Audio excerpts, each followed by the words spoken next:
So much of our life is lived in a fog of automatic, habitual behavior. We spend so much time on the hunt. But nothing ever quite does it for us. And we get so wrapped up in the hunt that it kind of makes us miserable.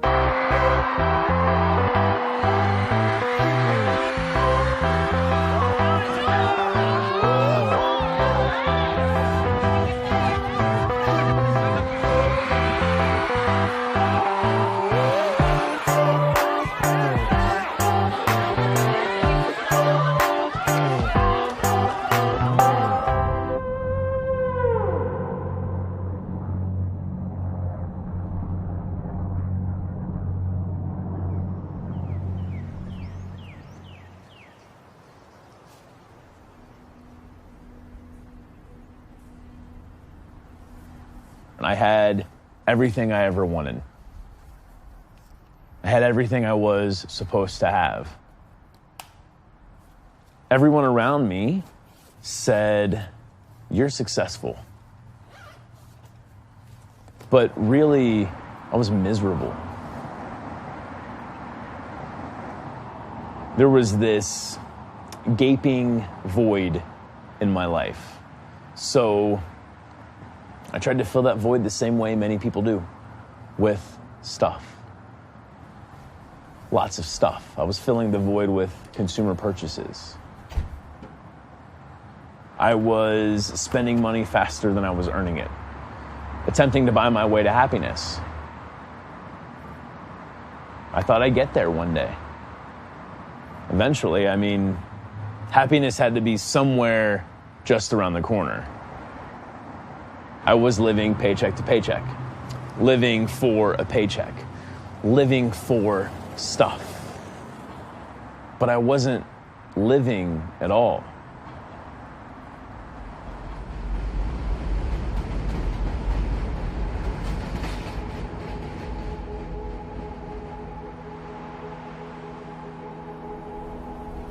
At a time when people in the West are experiencing the best standard of living in history, why is it that at the same time there is such a longing for more?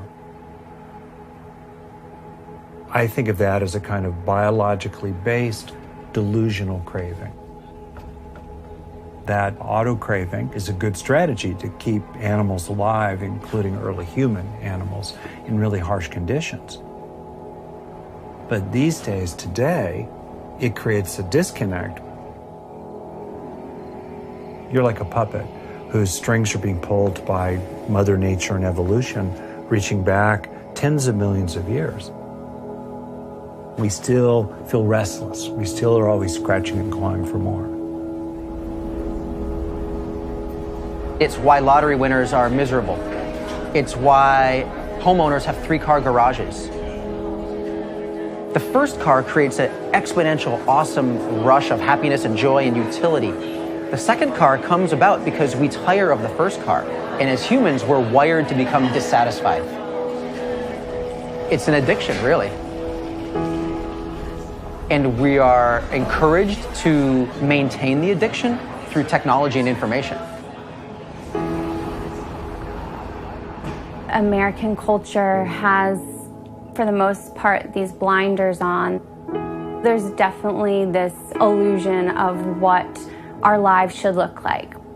Whether it's advertising or your Instagram or Facebook feed, it's this illusion that our lives should be perfect. It's natural to use other people's lives and even imagined lives, the confections we see in advertisements, as a yardstick. You open Vanity Fair or Esquire and you see very sexy and glamorous lives. And then the projects, for most people, seems to become, how can I get that or as close to that as I'm going to get? There can be an immense amount of dissatisfaction trying to live that way. And many of us see no alternative but to live that way. Advertising has polluted and infiltrated culture. It's in our movies. It's in our television shows. It's in our books. It's in our doctor's offices. It's in the taxi cabs. It's in the bar sitting next to you. The person who you think you're just having an idle chat with could have been placed there by an alcohol company. It's been a slow evolution. This is not something that just happened yesterday. This is something that has been sold to us over, say, the past 100 years, slowly but surely, by those that want to make a whole lot of money. Now that's what I call a good-looking car. They want us to believe that you really need these things. Every year that passes, there's more stimuli, there's more pressure, there's more options, there's more media, there's more noise. And by streamlining and simplifying and just letting people know that they have the option, it's that wake-up call that is really valuable and in a very critical time right now.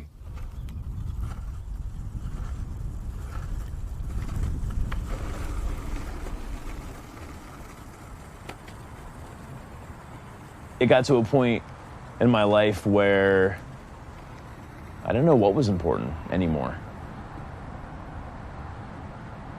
Then, at some point when I was approaching 30 years old, I noticed something different about my best friend of 20-something years. Josh, he seemed happy for the first time in a really long time, like truly happy, ecstatic. But I didn't understand why, because we had both worked at the same corporation. We had both wasted our 20s climbing the corporate ladder together.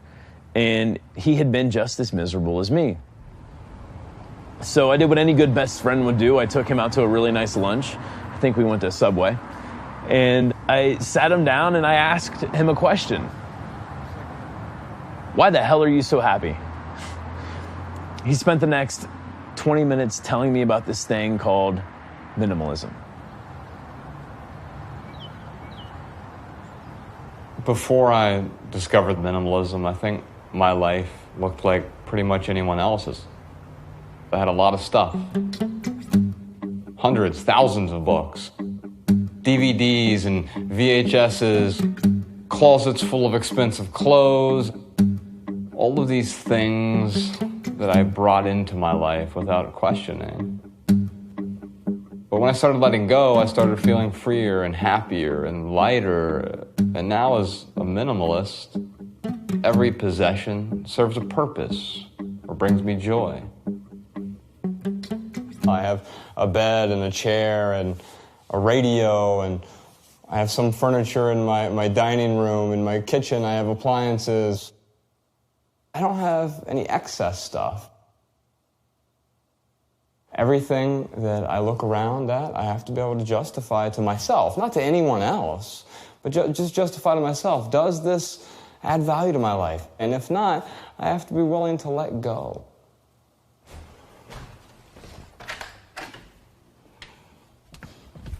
Ryan and I just finished writing a book about the last 5 years of our lives, from being these suit and tie corporate guys to minimalists.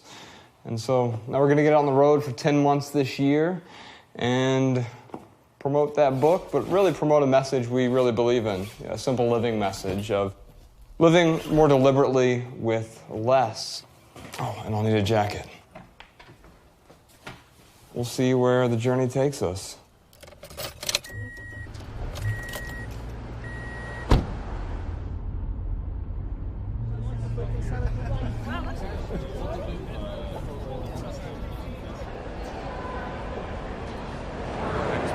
So you presented this as a 12-minute talk, 8-minute reading. Okay. Yeah. Cool. Because I just don't want to feel rushed to the talk, that's all. Right.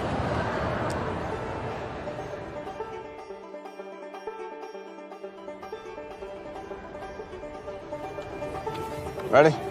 I was born ready. Nice. Hello, thanks for coming out. My name is Ryan Nicodemus, and this is the Joshua Fields Milburn. And together we run a website called theminimalists.com.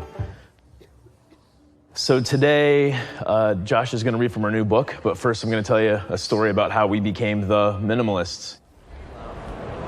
We've never been shut out, so as long as one person shows up, that's all that matters. I feel really good. We've had events where we've had 2 people show up, and that was amazing because we got to spend time with 2 people and add value to their lives in a different way. I'm a hugger, man. Okay. Thanks for coming out, man. John, thanks for coming out and seeing the talk, man. Yeah, for sure. Yeah, absolutely. Our pleasure. Thank you. Did you forget your Kindle and badge in there? Oh, yes. Thank you.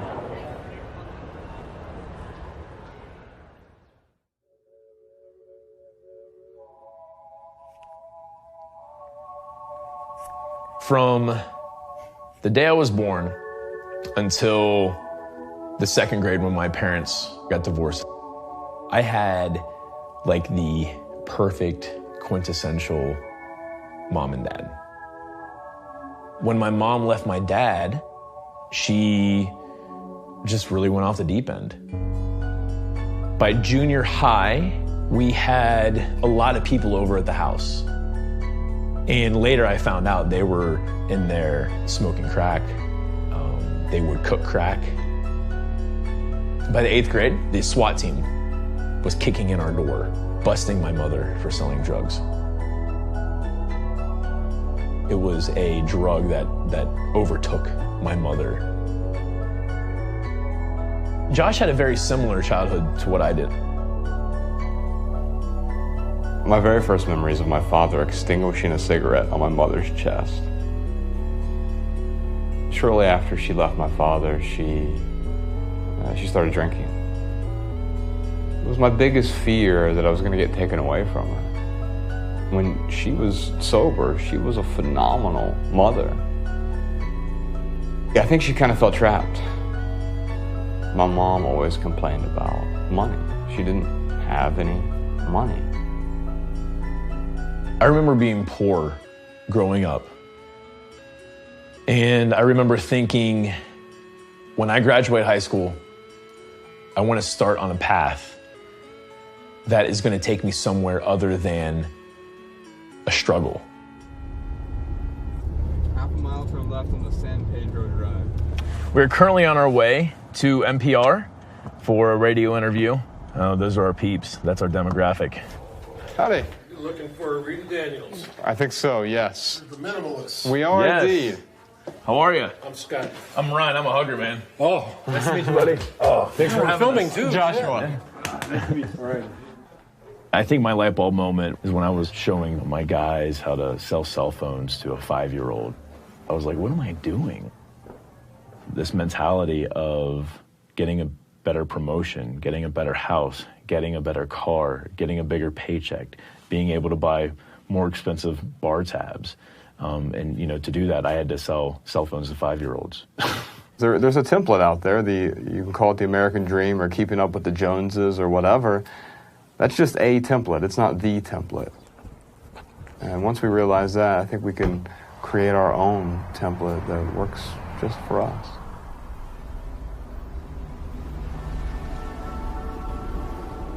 The American dream has a long history. It started out as a concept that was really more about opportunity. The U.S. is a land of opportunity where somebody could start out at the bottom, work hard, and do well. There's no question that what it means to have made it or to have achieved the American dream in the United States has increased tremendously in material terms. $100,000 a year plus kind of income became more and more an aspirational norm across the society because that's what's portrayed as normal on TV. A 6-figure income.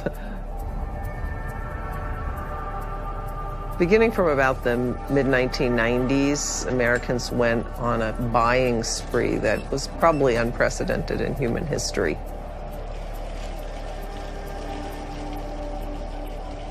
And a lot of it had to do with the cheapness of products coming mostly from China.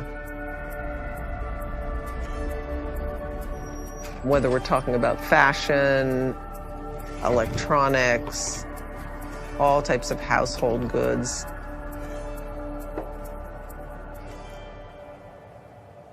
So stuff's cheaper, but it's also more available. You can order stuff 24 hours online, there are big box stores. we ended up accumulating a lot more stuff. So much so that even though we have about 3 times the space per person than we used to in the 50s, so a lot more space, we've got so much stuff, we need space on top of that, and so there's a 2.2 billion square foot personal storage industry, which is ludicrous. So you have people living in these enormous homes, and if you really look at it, people don't use the space that they have. Someone did a study and they showed a heat map of like where people traveled inside their homes over the course of a normal day. It was a family of 4 and they were in a very average home. And what they found is that people used about maybe 40% of their space. Nobody used the dining room. No one used the living room. There was a big, porch. No one used the porch. I mean, I'm not saying this is the way everyone lives. Some people use dining rooms, but it creates this big vacuum that you have to fill. So people are throwing all this crap into their homes that they don't need.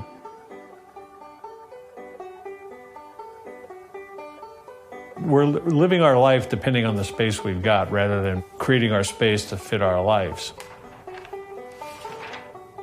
It's so easy to go wrong, and you wind up with 3 dining tables in the same house. Well, you got to run pretty fast to eat at 3 tables at the same meal. Nothing is more responsible than living in the smallest space you possibly can. We've probably sold or donated, I'd say at least 90% of our stuff. I mean, you can't bring all your stuff into a tiny house. I was commuting about 2 hours a day and then sitting in a cubicle for 10 to 12 hours a day. I had gained a lot of weight. I was unhappy. And I was kind of like, what's wrong with me? I should be happy. I've got all this stuff. Nice home, great husband. And Logan was like, well, you could probably quit your job if we simplified and moved into a smaller apartment. And I was like, what the hell are you talking about? I don't want to get rid of my stuff. I found a YouTube video, saw the tiny houses, and I was hooked.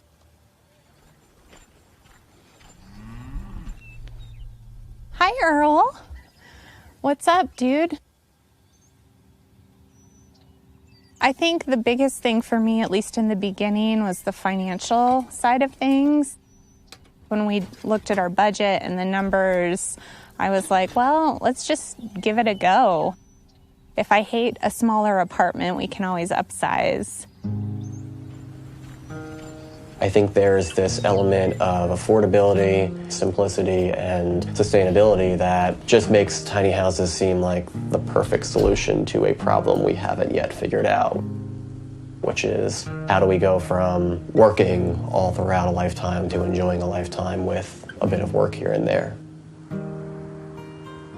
For a long time, when people were looking to buy their first house, they looked at their budget and they said, how much money do I have to spend? Oh, I have $500,000. Let me buy whatever $500,000 can get me. And the big mistake there was that these individuals didn't have $500,000. They had a loan that would guarantee them that amount. And of course, after a few years of people buying houses that they weren't actually buying, they were just hoping to buy someday, the entire housing market collapsed. We're down 1.7% here, a loss of 37 points or so. Apple shares are just getting hammered this morning. We're down by between 3 and 4.5% generally across these markets. Let's talk about the speed with which we are watching this market deteriorate. It was the worst day on Wall Street since the crash of 1987. This could be the most serious recession in decades. And that means life, as most Americans know it, is about to change, in some cases dramatically. I think where that has left us in the wake of a recession is with a really, really strong appeal to buying a house outright. The vision that really came out of Life Ed is just like, hey, I think we got to take a step back here. We're very much a mission-based company. The mission being to do more with less. So the Life Edited prototype apartment started with me buying a place, 420 square feet in New York, and coming up with a really aggressive program. What I was asking for was a lot.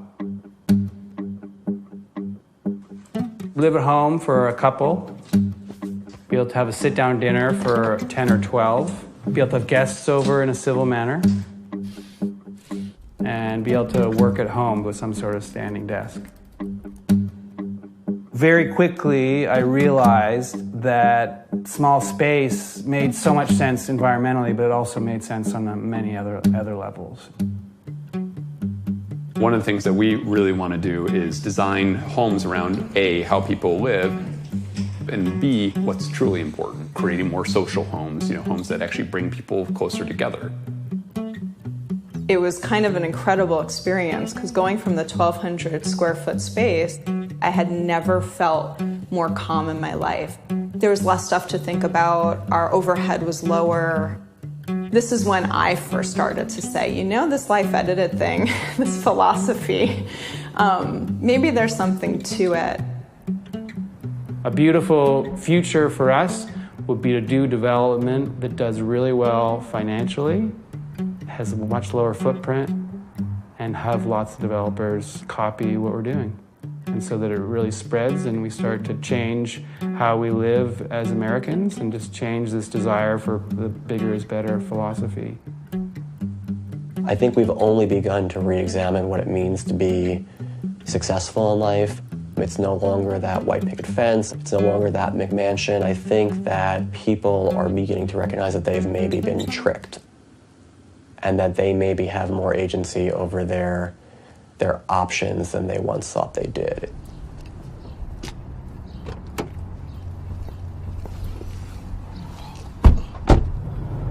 We're out sharing a recipe. We're not out here trying to proselytize. I'm not trying to convert anyone to minimalism, but I do want to share a recipe and see if there are ingredients that other people can get value from and apply those ingredients to their own life. There's this underlying discontent, and I think that it starts to manifest in our stuff. And what I'm finding as we go out on the road and we talk to so many people, everyone is looking for more meaning in their lives. We're at the Tucson Book Festival. We're getting ready to go sign some books. And then a little bit later, we'll do our speech. Man, look at all these people waiting to get their books signed by us.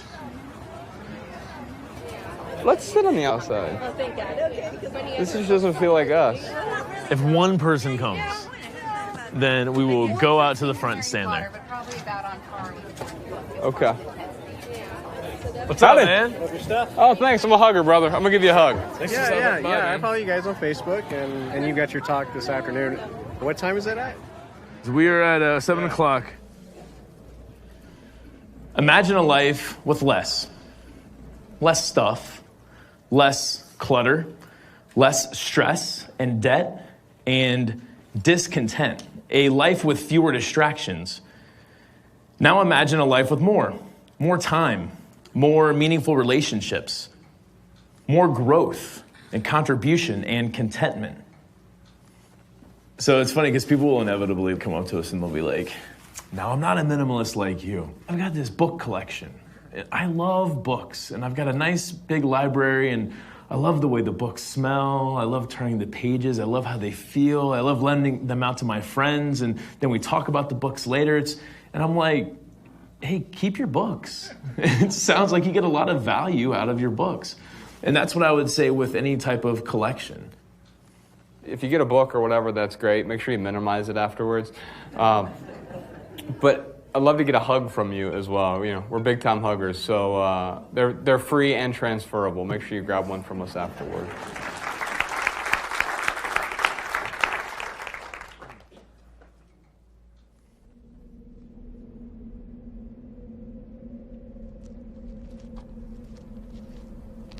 I was 27 years old. I was the director of operations for 150 retail stores. It was December 23rd, 2008. I got a phone call from my mom. I sent it to voicemail because I was in a meeting at 7 p.m., going through this barrage of emails. And I realized I had several voicemails. One was from my mom, and she had been sober for a while, but I could tell in the message she had been drinking. On her voicemail, she had said, "Honey, it's me. Can you call me back?" She told me the doctors have found something. She found out she had stage 4 lung cancer. She went through chemo and radiation, but stage 4, you usually don't get out of that. I got to hospice, my mom was still in the bed. It was the first time I cried in my adult life. Sobbed uncontrollably. I kept saying, "I'm sorry." I didn't even know why at the time I was saying it. It just was the only thing that I could say. I really wish that I would have spent more time with her.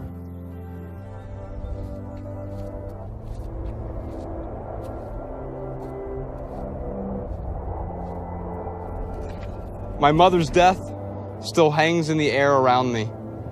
And now, during the same month, my 6-year marriage is ending. But even while Rome is burning, there's somehow time for shopping at IKEA. See, when I moved out of the house earlier this week, toting my many personal belongings in large bins and boxes and 50-gallon garbage bags, my first inclination was, of course, to purchase the things I still needed for my new place. You know, just the basics.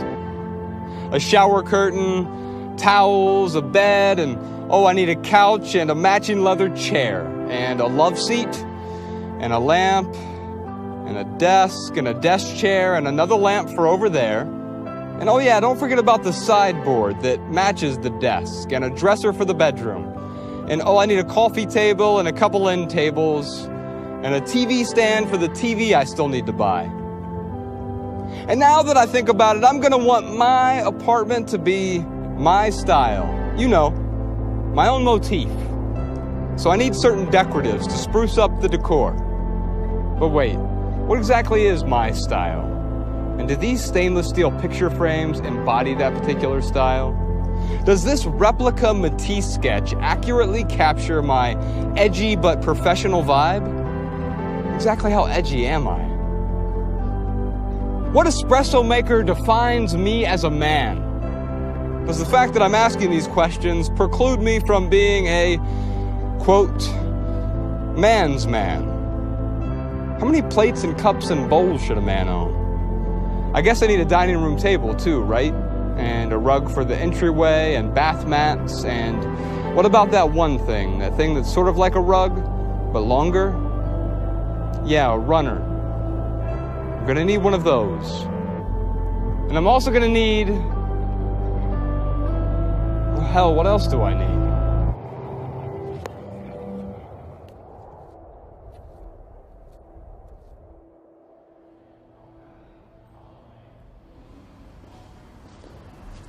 My name is Sam Harris. I'm an author and neuroscientist, and I'm interested in how our growing understanding of ourselves scientifically can and must and really should change our conception of what it means to live a good life. Gratifying desires in a starkly materialistic way is really an interesting phenomenon. You have this thing that you were obsessed about, but then the new version comes out, which is new and improved in a dozen ways. When it comes to the newest, hottest, most crave-worthy status symbols, you can bet customers will wait long hours to snag one. And now you no longer care about the one you have. In fact, the one you have is a source of dissatisfaction. I think we're confused about what's going to make us happy. Many people think that material possessions are really at the center of the bullseye, and they expect that gratifying each desire as it arises will somehow summate into a satisfying life. It is clear that as human beings, we have strong attachment, initially in our lives, to people who are caring for us. And sometimes it feels like those attachments spill over to objects, as if they were as important as people. I'm not so sure that we have such a great relationship with things.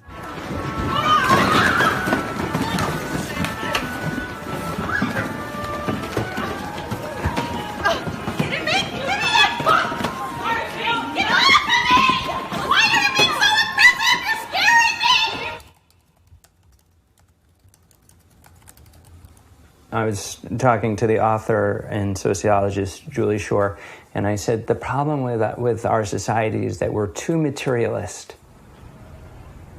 And she said, actually, if you think about it, in some ways, we're not material enough.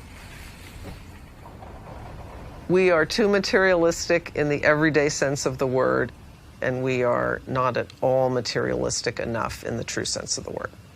We need to be true materialists, like really care about the materiality of goods. Instead, we're in a world in which material goods are so important for their symbolic meaning, what they do to position us in a status system based on what advertising or marketing says they're about.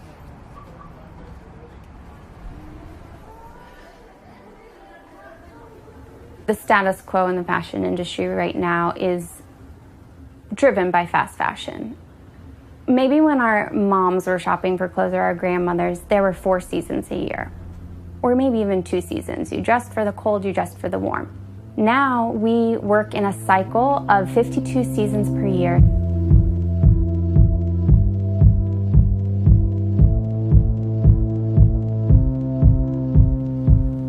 They want you to feel like you're out of trend after 1 week so that you will buy something new the following week.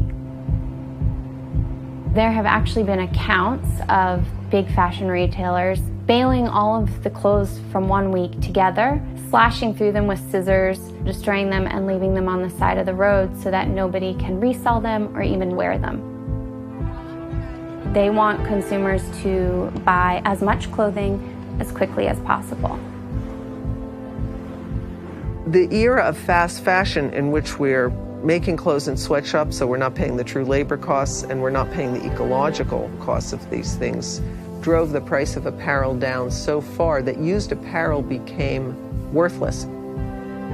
I like to think rice and beans cost more than used apparel. In historical terms, that's the world upside down. And that represents the economics of such an extreme and profound unsustainability. For a scholar of these things, it's kind of breathtaking and horrifying. Fast fashion is what's happened to apparel and then increasingly to the whole consumer goods sector. Almost anything in the home now, it becomes an object of fashionability. And that's been a just dramatic transformation. If you think about the concept of fashion, it embodies in it the idea that you can throw things away, not when they're no longer usable, but when they no longer have that social value or they're no longer fashionable. I think people buy because they're trying to fulfill this void inside of them. And I know that because that was me. But no matter how much stuff we buy and how many different fads that we try, we don't become a more whole person. We keep looking. This hunger never gets fulfilled. I think it goes to the bottom line fact that you can never get enough of what you don't really want. In other words, deep down, we don't really want more goodies, more toys, more cars. We want what they will bring us. We want to feel whole. We want to feel content. This mindless consumption, this same thing that's not making us happy is also causing the degradation of our habitat. We can afford to have 350 parts per million of carbon dioxide in the atmosphere. we're closing in on 400 parts per million. It's caused by the burning of oil, of natural gas, of coal, of all the fuels that we use to power our consumer economy, to power the making of crap that we don't need. This is real, and we really have to do something about it. We're not going to ever be able to achieve the environmental gains that we're seeking while still expecting our lives to be the same. We're going to have to give up a lot.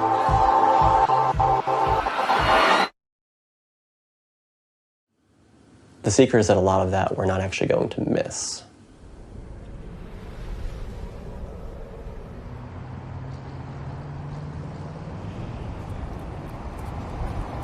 It has been like 4+ years that I've technically been homeless, though I go to new countries and rent flats, so it's maybe in between homes, or maybe home full.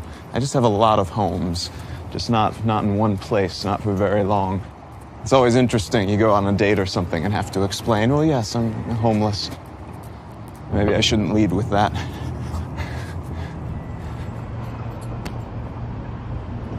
When I first started reducing the number of things in my life and started getting rid of essentially everything that didn't fit into these bags, so I went through and took photos of everything that I owned in the world and counted. And as a result, I found out that I had 51 things in the entire world. I started living this way about 4 years ago. I was running a branding studio. I'd always wanted to travel the world, and I had never left the country. And that was kind of a sign of my failure in a lot of ways. So I started up a blog, left my career behind in Los Angeles, and started looking for something new, something a little bit different, and something a little bit more in line with what I wanted out of life. And now I carry everything that I own on my back, much like a hermit crab or turtle. I was able to get rid of everything that I owned that didn't fit into carry-on luggage, which was an immense decision and not something that I expected from the get-go.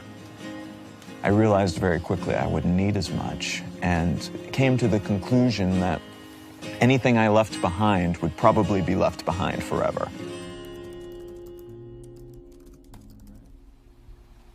What did it at the end of the day? Knowing this path had been well tread, the direction I was going, and these very, very successful men and women with all of this money and all this prestige and all this professional background behind them, they weren't happy. They're very successful, but not in an absolute sense. They're dollars and cents successful. It seemed far more likely that I could find a definition of success that would actually get me to a place where I was both successful and just incredibly happy. It does look like money can buy happiness in some sense. In global research, below $70,000 US a year, adding greater material well-being is linked to greater psychological well-being. But when you start pushing past that rough threshold, money doesn't buy happiness. You can have more money, but you're not happier. Jim Carrey has a quote where he says, "I wish everyone could become rich and famous so they could realize it's not the answer." The first response is always this: well, that's easy for Jim Carrey to say. He's rich and famous, right? And I'm like, wait a minute, who else could say that? It would take someone rich and famous to be able to say it's not worth it. We all need to have our basic needs met. Having a house, food on the table, being safe. That's really important to recognize because not everyone has those things. You think that more money is going to, say, give you security. The problem is that you don't necessarily have control over making more. One thing you do have control over is spending less. What you do have control over is having less, and that by having less, you automatically stretch what you do have. It's not so much about financial gain for me as it is about financial freedom, which is the ability to wake up in the morning and spend one's day as they see fit. And part of why we consume a thing is that we work for so long, and a lot of people aren't finding fulfillment in their jobs. and they need some way to tell themselves that it is worth it, that it is amounting to something more than a few numbers in a bank account. There's more to life than bills and money and work. How do you win? You win by the traditional monikers of success. You win by how many zeros are at the end of your paycheck. I remember I was sitting, in a Barnes & Nobles, and I was deciding what major I would study, and all I was doing was leafing through this book. It was a book that showed degree versus earning potential over time. And that's when I zeroed in on finance and accounting. My entire life became about winning with a capital W. My entire life became about being the guy that would be respected. Had a series of vertical leaps through my 20s, which landed me to this place in 2008. I'm making a ridiculous 6-figure salary. I've got a corner office. And on December 31st, 2007, my boss calls me into his office, and he tells me that I'm getting a promotion. And this was it. This was the game changer. This is me being a junior partner in this firm, and everything that I'd ever worked for was going to be handed to me right then and there. In banking terms, I was minted. And I remember just hearing this man say that, and it was just a really bizarre kind of ethereal moment where I was like watching this happen, it was almost, and I walked out of his office and I walked back into my own, and I just closed the door behind me, and I just started weeping because I realized that I was completely and utterly trapped, and that I would never be able to walk away from that amount of money ever in my life. And any dream that I had of living a life of purpose and meaning and being an adventurer and somebody that would actually take risks and live a life that's deliberate and intentional, those were gone. When you see your life scripted out and you recognize that this is not anything I want. Why am I doing this? This guy that's handing me this, I don't want to be him. I don't envy his life. Maybe this was never for me to begin with, and maybe if I don't leave right now, I'm going to be that dude for the rest of my life. And I just took the elevator down 28 stories, and that was it. And ever since then, I decided that this life was going to be mine, and it was going to be wildly, flamboyantly my life, Ready? Here it is. Nevada, Nevada, Nevada, Nevada! Yeah! We're back in Nevada! Woo! Yeah. That was good. All those people are waiting. That's what we're. And I'm not sure where they're supposed to be. I'm thinking. Do you want to go take a look over here? Sure, we can do that. We're scrambling to find seats for roughly 30 people. This is the most disorganized night of the tour so far. We're in Las Vegas, go figure. And the space that we rented here, for whatever reason, aren't ready for us, even though that we paid to rent the space. Thankfully, there's some awesome people here who are really helping us. Somehow we're going to make this work. Yes. Wow. Thank you very much. It's funny. I used to think rich was earning $50,000 a year. Then when I started climbing the corporate ladder in my early 20s, I quickly began earning 50 grand. But I didn't feel rich. Something went wrong. I had to go back to the drawing board. And I found out that I hadn't adjusted for inflation.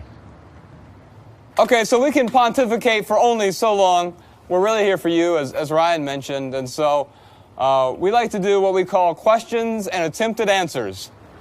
You're dedicated, you're creative, you're innovative, you have a sincere desire for mankind.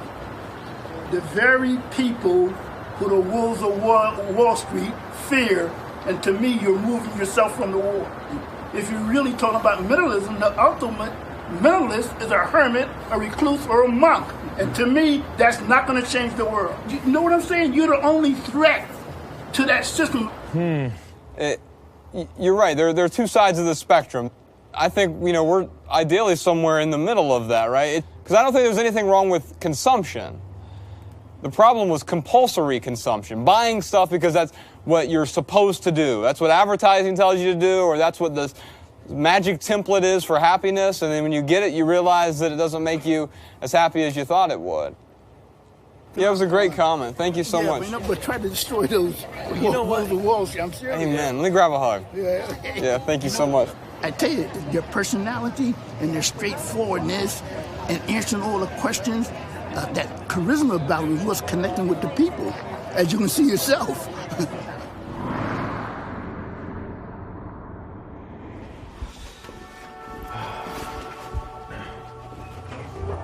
It's like 4:30 in the morning. Yes. And we are gonna go be on TV.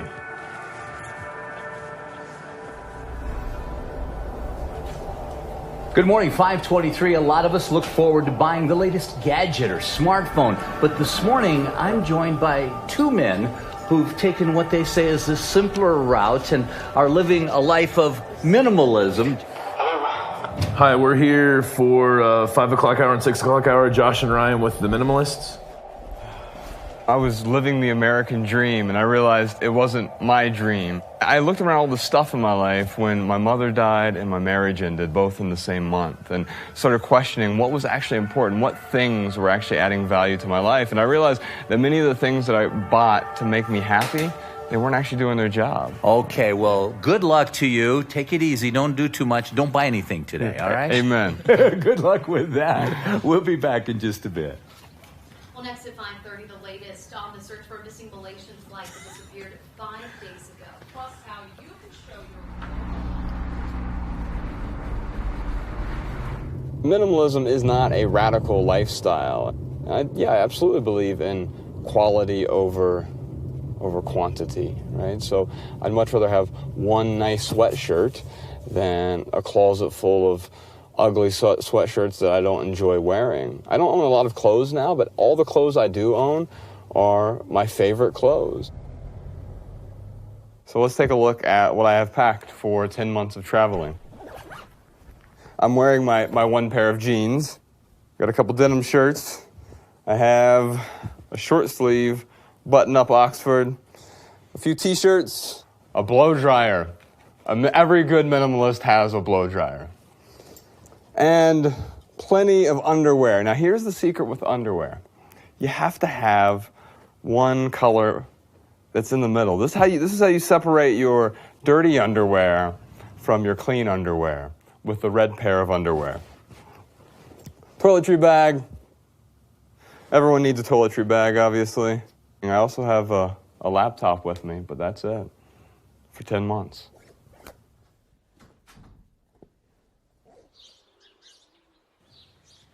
We didn't really have a plan, which is pretty much our story. In 2010, when I was really digging into this decluttering and simplifying, I thought about the one place in my house that was the most cluttered, and that was my closet.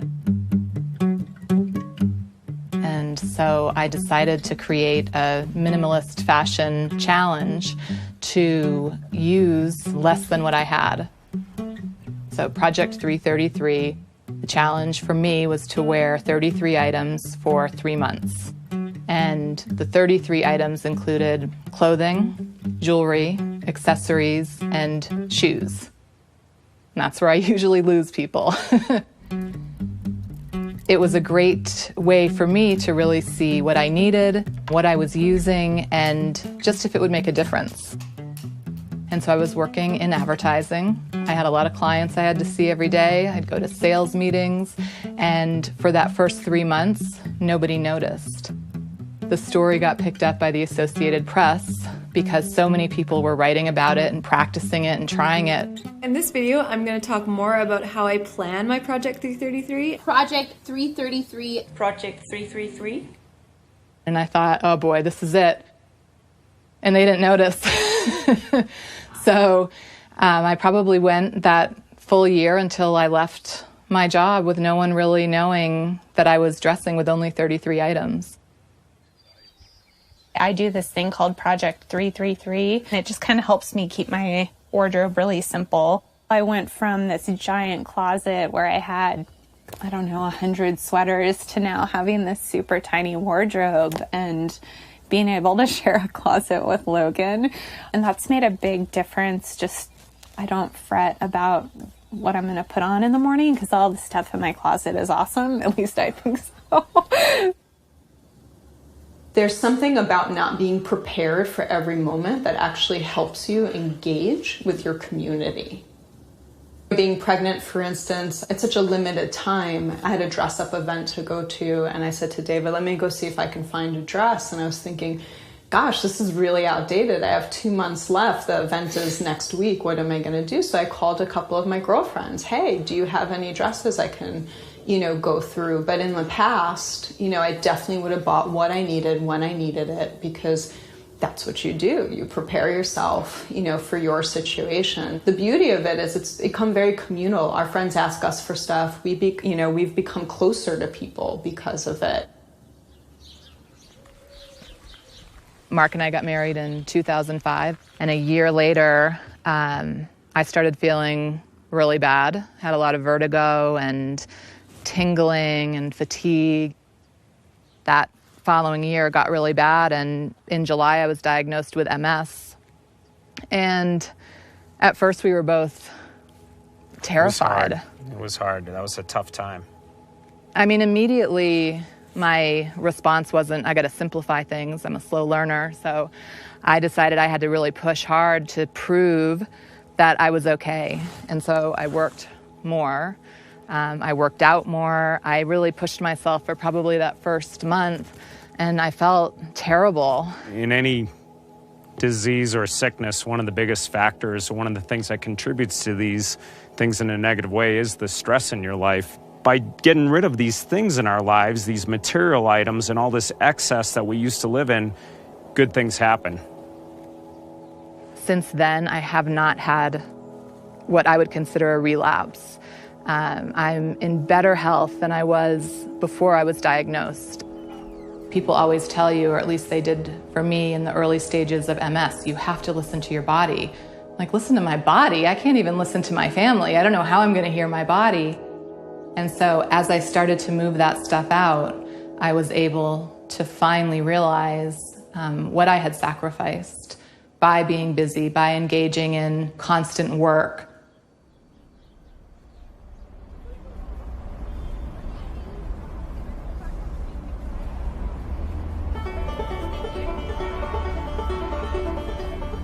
We have this capacity for focus, but we're living in a context where we are continually moving from one stimulus to the next in search of the dopamine experience, where we're rewarded by the next email or the next retweet or the next thing that comes into our phone rather often.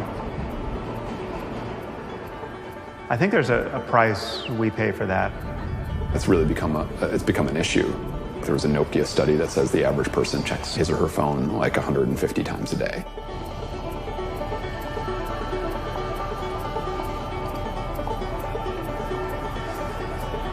You walk down the street in any major city, locked into their devices. We are totally in the matrix. And it's easier to be mindless and just read the paper, update your social media feed, and consume. Because you can do anything you want, you can potentially do everything you want. But to do everything you want, you have to sacrifice the things that really are important. When it comes to the overwhelm, the easiest way to solve that is to turn it off. Really, just turn it off.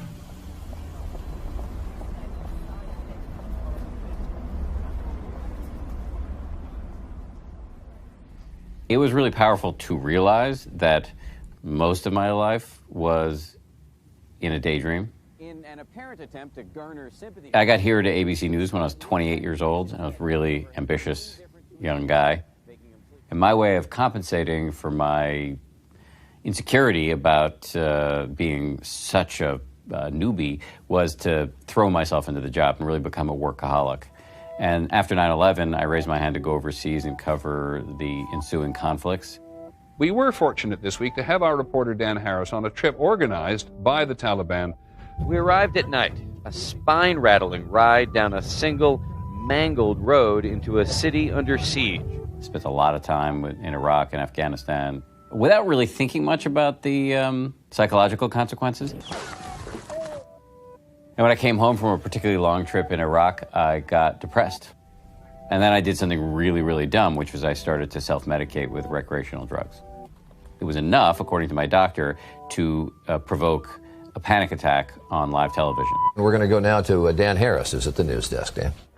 Health news now. One of the world's most commonly prescribed medications may be providing a big bonus. Researchers report people who take cholesterol-lowering drugs called statins for at least 5 years may also lower their risk for cancer. But it's too early to prescribe statins slowly for cancer production. That does it for news. We're going to go back now to Robin and Charlie. It raised the level of adrenaline in my brain, which, according to my doctor, primed me to lose it on Good Morning America in front of 5 million people. 5.019 million people, according to the Nielsen ratings. That moment set me off on a weird and windy road that ultimately led me to the last thing that I ever thought would be useful for anybody, which was meditation.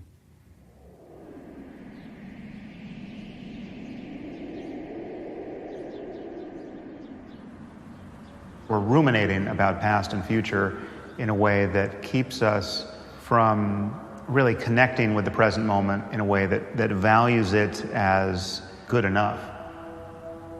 Meditation is a technique of finding well-being in the present moment before anything happens. You can be happy and satisfied simply being aware of the sensation of breathing. Very rarely are we fully dedicated to one thing. We're interrupting ourselves or allowing ourselves to be interrupted by these streams of data and what would in any other context be thought of as distractions, but now we think of them as just sort of all necessary parts of our bandwidth. If I leave my phone in my pocket and it's on vibrate mode, unconsciously I'll flinch when it vibrates. I even flinch when it doesn't vibrate, thinking it vibrates. And that kills that little discussion. Like those nanoseconds of distraction, I think has a hugely detrimental effect. Everywhere I look, it's like constant high-frequency flinches. This anticipation of novelty has the character of making us the lab rat that's just pressing the bar. Meditation is a great antidote to that. People around here at ABC News would ask me, why are you meditating? Parenthetically, what's the matter with you? What happened to you? Eventually, I started to answer, because it makes me about 10% happier. And I could see the looks transform from scorn/skepticism into interest. Like, oh, that sounds reasonable. I'd like that. One of the best pieces of advice I've ever received in my entire life was from a meditation teacher named Joseph Goldstein. I was asking him about the utility of worry. In the specific context, I was talking about whether it makes sense to worry about missing a flight. And I was arguing to him that, look, you Buddhists are always talking about how thoughts are just thoughts. They don't necessarily have any connection to reality. But the fact is, if I miss my flight, I'm screwed. And he said, you're unquestionably correct. But there's a certain amount of worry that makes sense and a certain amount of worry that doesn't. So on the 17th time that you're worrying about missing your flight and all of the horrible ramifications, maybe ask yourself a simple question. Is this useful? Boom. For a guy who'd spent his whole life worrying and thinking that my worrying was the edge I had over everybody else, because I knew I was going to be more anxious and more compulsive than any of my competitors, I realized there was a certain amount of worrying that is what I call constructive anguish, and then there's useless rumination. That's just making you miserable. It's not like I'm 100% mindful all the time. I still do an enormous amount of stupid shit. And if my wife was here, she would give you the 90% still a moron spiel. There's just no question that I'm still an idiot in lots of ways. But I'm less of an idiot and less of a jerk and more thoughtful and more focused and calmer.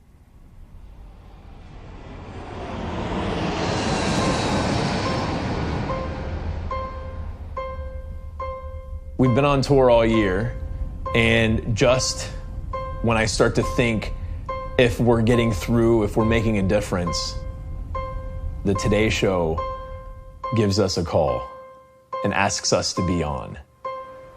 Now we have an opportunity to share this with millions of people, which is huge.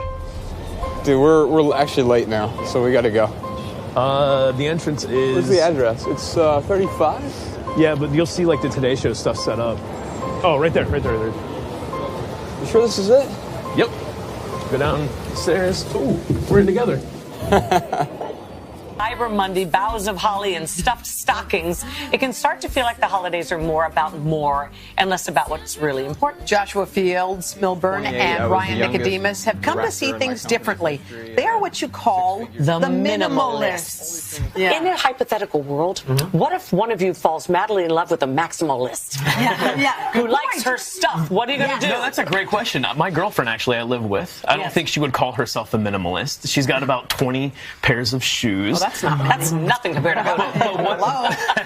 But what I will say is that her and I have very similar values and beliefs. Yeah. We respect one another. We love one another. We appreciate one another. It's a great lifestyle, great topic for today, especially, it's great guys. to meet you both. Yeah, the Merry Christmas Minimalist to you. latest book, Everything That Remains, is in stores right now. What a concept.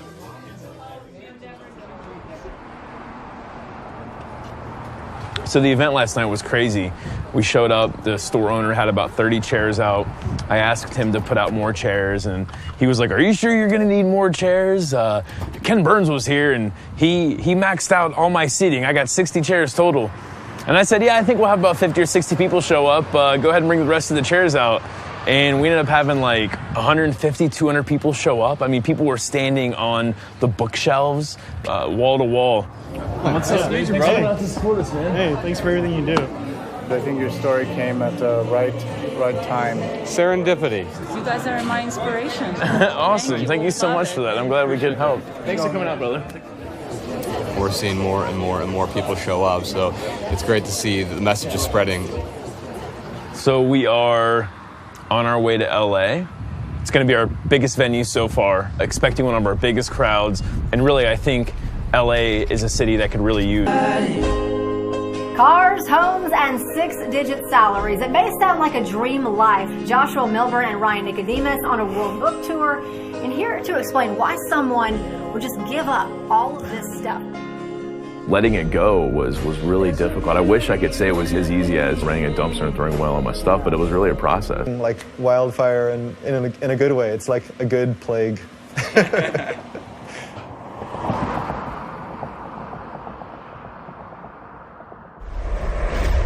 A startling new study shows a huge number of children under the age of 4 have access to a mobile device, and some of those kids started using them before they were 1 year old. We're building more competitive, more interesting environments for the consumer. This means ingesting signals they're telling us about their interest and making sure we can control what message they see next. Toronto-based ad exec has written an op-ed in the Globe and Mail saying it's time we stop advertising to children. Advertising to children has existed for so long. What's changed, though, is the amount of this advertising and the media through which this advertising comes. Historically, companies which had products aimed at kids would go toward the mothers and getting the mothers to want to buy the stuff for the kids. What happens is the companies decide to go around the mothers and go directly to the kids. I don't know what the most common 3 words are in American homes. I don't know if it's I love you or if it's I want that. 5,000 advertisements we see every single day from the moment we're born.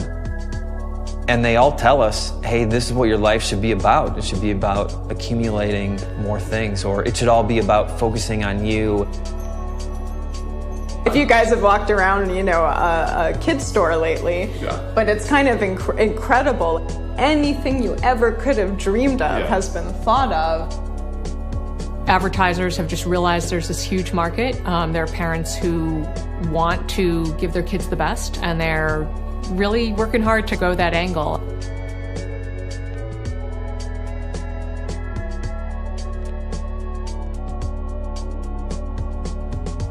There's a problem of both process and content. And the problem of content is huge. The products that are being advertised to kids are junk. Welcome to Mutant Mania Wrestling! 120 mutant characters you can collect! The secret is their flexi spine! It's a junk culture. It's food that's bad for them. It's crappy toys that are gendered and violent. I don't see the argument for subjecting children to this. Like, there's no positive social benefit from it. We just know there's a negative. And it's just the political power of advertising and the companies that do the advertising that keeps us from doing something about it.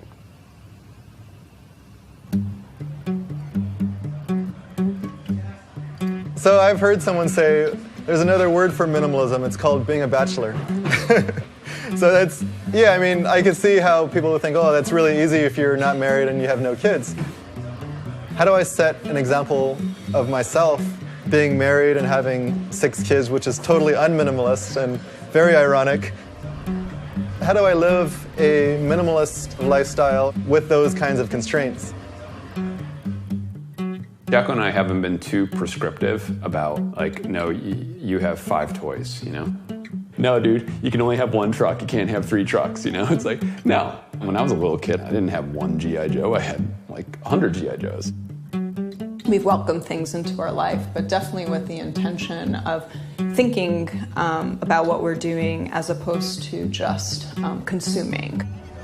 When you live with other people and you're a family, you can't just make unilateral decisions. Okay, we're now getting rid of everything and throwing the TV out the door.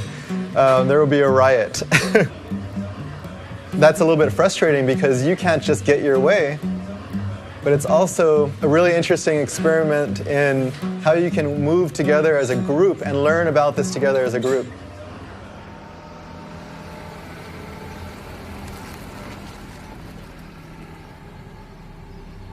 At the very beginning, when we decided to live with less, we knew early on that minimalism was just going to look like the way we wanted it to look.